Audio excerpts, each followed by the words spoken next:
Thank you for joining us for the Review Journal. I'm Renee Summerhour. We are diving a little deeper into a Review Journal investigative report where we found that the Nevada Board of Dental Examiners has repeatedly failed to revoke or suspend licenses of Las Vegas dentists accused of injuring their patients, a breakdown that the state officials have known about since at least 2016.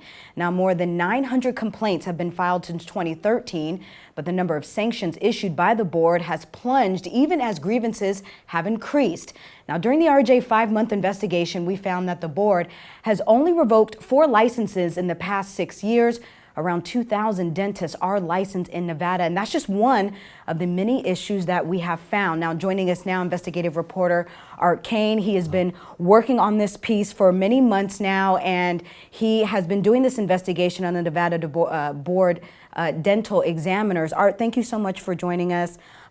Tell us a little bit more about this investigative piece that you... So, I've been getting a lot of emails and calls from people saying I need to look into the dental board because there's been a lot of conflict and issues and audits and things like that in the past few years. And so when I started looking into it, there was a lot of issues that I found, including what we talked about with the failure to discipline dentists who repeatedly injured patients, and also a lot of conflicts of interest that the board members have that have been made public, but they still serve on the boards. Yeah, and it's really interesting because this is something that, as a new resident myself, I'm going to be looking into a dentist, and I'm sure many of us, you know, as we move to different places, we're looking for those people who are going to take care of us. So just to start, what is the dental board for people who don't know, and how did you come to work on this story? So the dental board is a state agency that licenses the dentists, and their job is to make sure that they're doing a good job.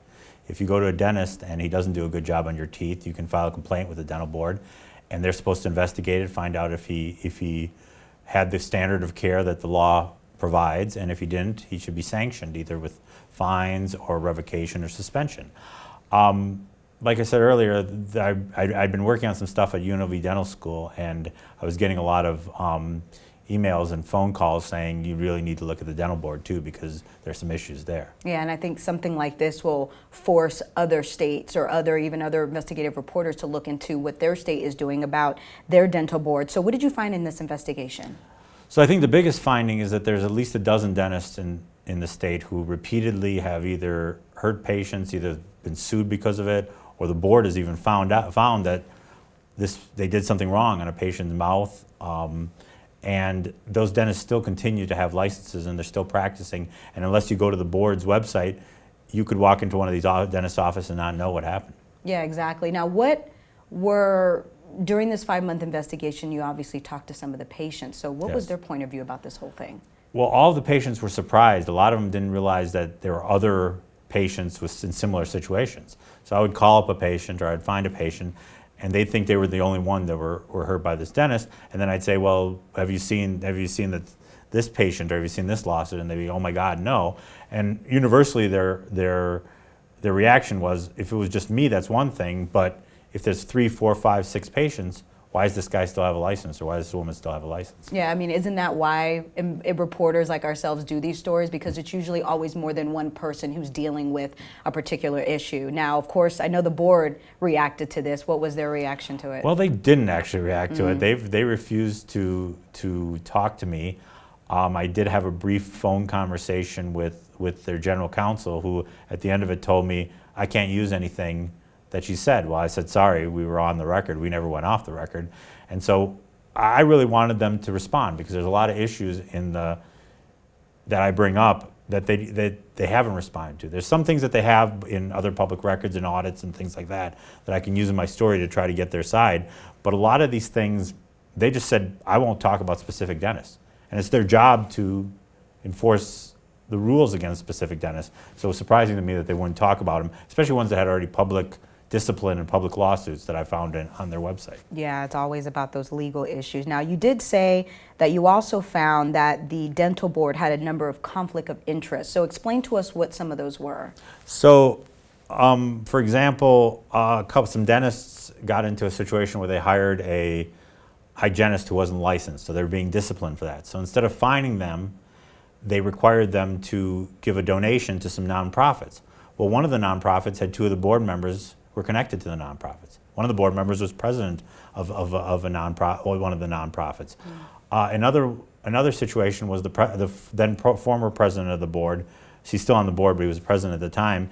A woman went to him and he recommended $15,000, $16,000 worth of dental work.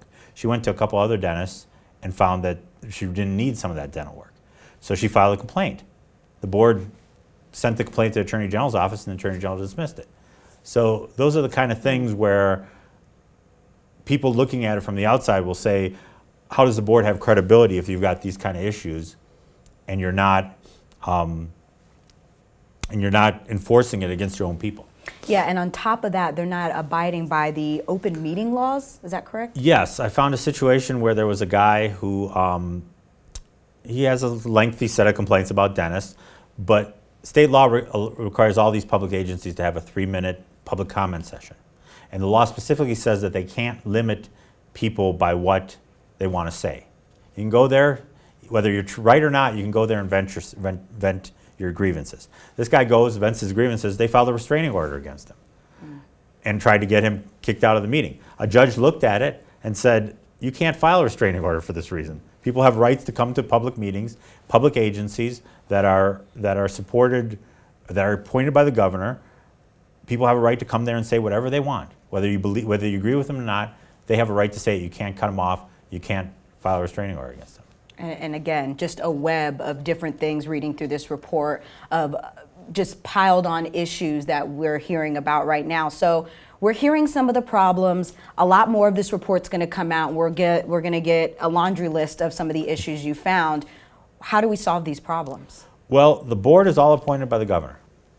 The governor, so it's kind of in the governor's lap to decide whether he believes the people who are on the board right now are the people who should be running it.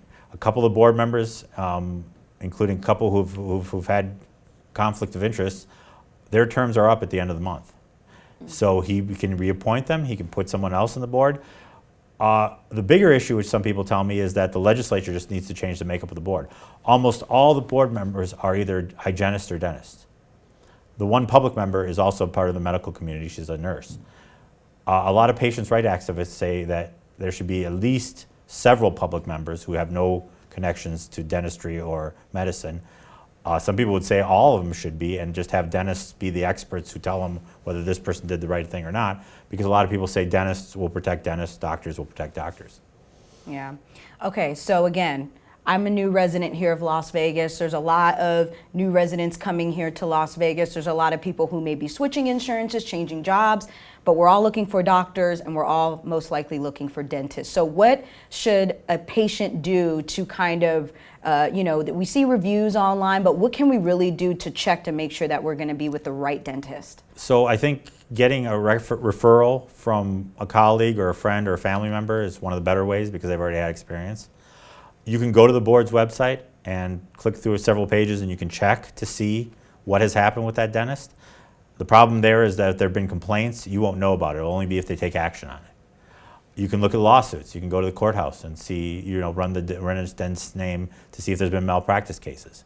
They should also be on the board website, but sometimes we found that they weren't. So obviously if the dentist has had a lot of lawsuits, malpractice, if he's had a lot of board actions, and if you look at some of those, health grades or whatever websites, and people are upset about it, that may be someone you want to avoid in favor of someone who doesn't have those issues. Yeah, that's right. And me as a consumer, I'm always looking for some kind of evidence that's going to show me that I'm getting the right person, the right product, and it's just something we should be doing with anything that we decide to do all across the board. Especially when it has to do with your health. Exactly. All right. Now, again, this in-depth RJ investigation will be found on our website and all social media. Just go to reviewjournal.com. Don't forget to download our mobile app so you can get those alerts. And again, follow us on Facebook, Instagram, and Twitter. I'm Renee Summerhour. Thank you for watching.